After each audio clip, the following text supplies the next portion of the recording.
7வது படத்தில் 2வது கணக்கு 88 சதுர சென்டிமீட்டர் வலைப்பரப்புடைய ஒரு நேர்வட்ட உருளையின் உயரம் 14 சென்டிமீட்டர் எனில் உருளையின் விட்டம் காண்க. என்ன கொடுத்துருக்காங்க? வலைப்பரப்பு. யாருடைய வலைப்பரப்பு? நேர்வட்ட உருளையின் வலைப்பரப்பு. அப்போது உருளையின் வலைப்பரப்பு எனக்கு எழுதணும். என்ன கொடுத்துருக்காங்க விவரங்கள் எழுதிங்க. உருளையின் வலைப்பரப்பு ஃபார்முலா என்னது? வட்டத்தின் சுற்றளவோடு ஆரத்தை பெருக்கணும், உயரத்தை பெருக்கணும். சதுர அலகு. வட்டத்தின் சுற்றளவோடு உயரத்தை பெருக்கினால் எனக்கு என்ன கிடைக்கும்? உருளையினுடைய வலைப்பரப்பு கிடைக்கும். என்னென்ன கொடுத்துருக்காங்களோ அதை ஃபஸ்ட்டு எழுதிக்கலாம், அப்புறம் கம்மா போட்டுக்கோங்க. யார் கொடுத்துருக்காங்க? வலைப்பரப்புடைய அப்படின்னு கொடுத்துட்டாங்கன்னா வலைப்பரப்பு கொடுத்துட்டாங்கன்னு அர்த்தம். உயரம் கொடுத்துருக்காங்க. ஸோ உயரம் என்னன்னு போட்டுக்கலாம். h = 14 இந்த கொடுத்துருக்காங்கல்ல சென்டிமீட்டர் எனில் உருளையின் விட்டம் காண்க.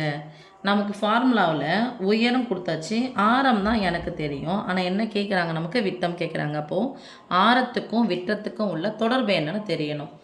2 மடங்கு ஆரம் தான் விட்டம். அப்போ இதுக்கு பதிலாக நம்ம என்ன போட்டுக்கலாம்? நல்லா யோசிக்கக்கூடிய குழந்தைங்களா தான் பை இன்ட்டு 2 × r தான் யார்? விட்டம். அதாவது 2 மடங்கு ஆரம் விட்டம். விட்டத்தில் பாதி ஆரம். அப்போ 2 மடங்கு, 2 இன்ட்டுனா மடங்குன்னு அர்த்தம். 2 மடங்கு ஆரம் தான். இப்போ விட்டம்னா நான் சொல்லுவோம், ஒரு வட்டம் இருக்குது. இந்த வட்டம் வச்சா மையப்புள்ளியிலிருந்து வட்டத்தை தொடும் புள்ளி ஆரம்னு சொல்லுவோம். இந்த மையப்புள்ளியின் வழியாக செல்லக்கூடிய மிகப்பெரிய நான் தான் நமக்கு என்னன்னு சொல்லுவோம்? விட்டம்னு சொல்லுவோம். அப்போ இது ஒரு ஆரம், இது ஒரு 6, ரெண்டுத்தையும் சேர்த்தா தான் விட்டம். அப்போ 2 மடங்கு ஆரம் சேர்ந்தால் விட்டம். அப்போ நல்லா தெரிஞ்சிருக்கிற பசங்க நீங்கள் குரூப் எக்ஸாமில் போடும்போது டைமில் வேஸ்ட் பண்ணாமல் பை இன்ட்டு டி போட்டு இங்கே என்ன போட்டுக்கலாம்? ஹெச்னு போட்டுக்கலாம். என்ன கேட்குறாங்களோ அது. இப்போ டி = வாட்.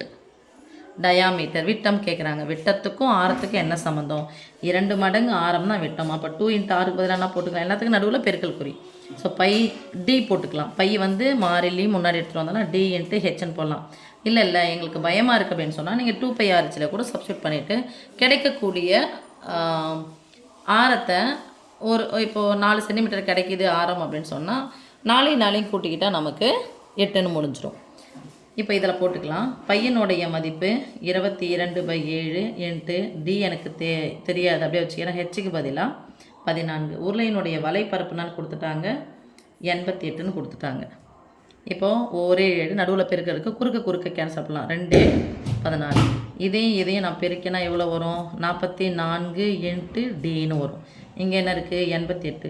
இந்த 44 பெருக்கலாக இருக்குது. பெருக்கலாக இருக்கிற 44 தான் பக்கம் வந்துச்சுன்னா வகுத்தலாம் மாறும். அப்போ இந்த பக்கம் கேன்சல் பண்ணால் 44 44, 2 44, 88. So 2 = D. டின்றது என்னது? விட்டம், டயாமீட்டர். கண்டிப்பாக அலகு எழுதணும். அப்போ அலகு எழுதும்போது கொஞ்சம் இடம் விட்டுக்கோங்க. 2 அலகு எதில் கொடுத்துருக்காங்க? சென்டிமீட்டர். இங்கே எதில் கொடுத்துருக்காங்கன்னு பார்த்துக்கணும், சென்டிமீட்டர். ஸோ அலகு சென்டிமீட்டர். ஒரே மாதிரி அளவுகளை கொடுத்துருக்காங்கன்னு பார்த்து போட்டுக்க வேண்டியதான். ரைட்? தேங்க்யூ.